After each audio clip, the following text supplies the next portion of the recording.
A day. Jalas, you love this one. This one, one of the most, I'd say the strangest African countries I've ever traveled to. Strangest. In fact, it's the only country in Africa whose capital is exactly the same name as the country. Would you know which one that is? And I'm not talking about Bissau in Guinea-Bissau. It's not the same.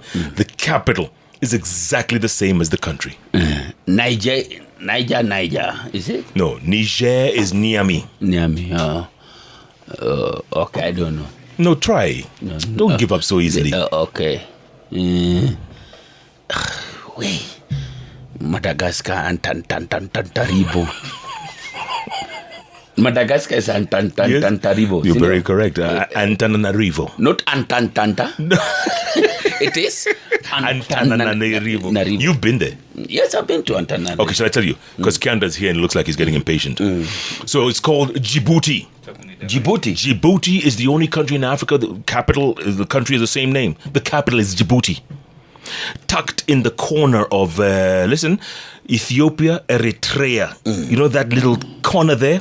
That's where little Djibouti is. Yes, it's tiny place. Tiny little Djibouti. Oh, I know it. When they came here for games, Harambee Stars versus Djibouti, we beat them 9-1. Kama mwizi wa Kibeti. Unasema nini? You know why? You should see that country. The first time I went there, maybe it was about 20 years ago. First time I went, and it was like a desert outpost. First of all, you know, ushaenda Lake Magadi? Yeah, Apachini. Yes, it's like that every day. The heater, Djibouti, because it's on a salt mine. They've got a salt mine just like Magadi. So it's hot. Temperatures go up to 50 degrees. 50 degrees. So the people, it was an outpost for the French, what they call the French Foreign Legion.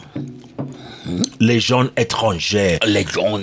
Yeah, those French fighters who used to be based overseas and they would go and fight coups or take over countries. They call them French Foreign Legion. It was very popular back then. Légion étrangère. Voilà. Do fighter des coups. So those were the guys running Djibouti then. And then the locals were a mix of Somali, Ethiopian. It was all a mix of people. So when we first landed there, I'm telling you, Jalas, even getting a hotel was almost impossible. There was no hotels when we first went there. There was just little B&Bs.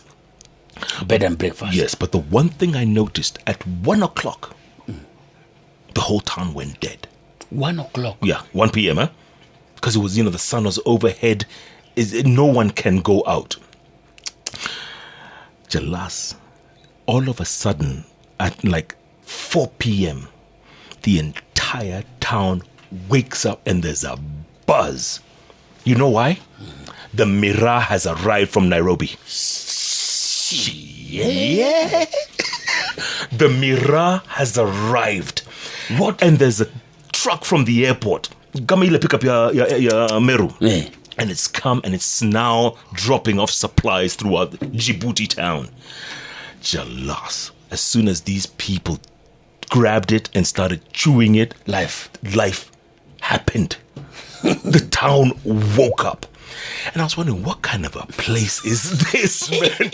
These people, what? I'm telling you, it was... Okay.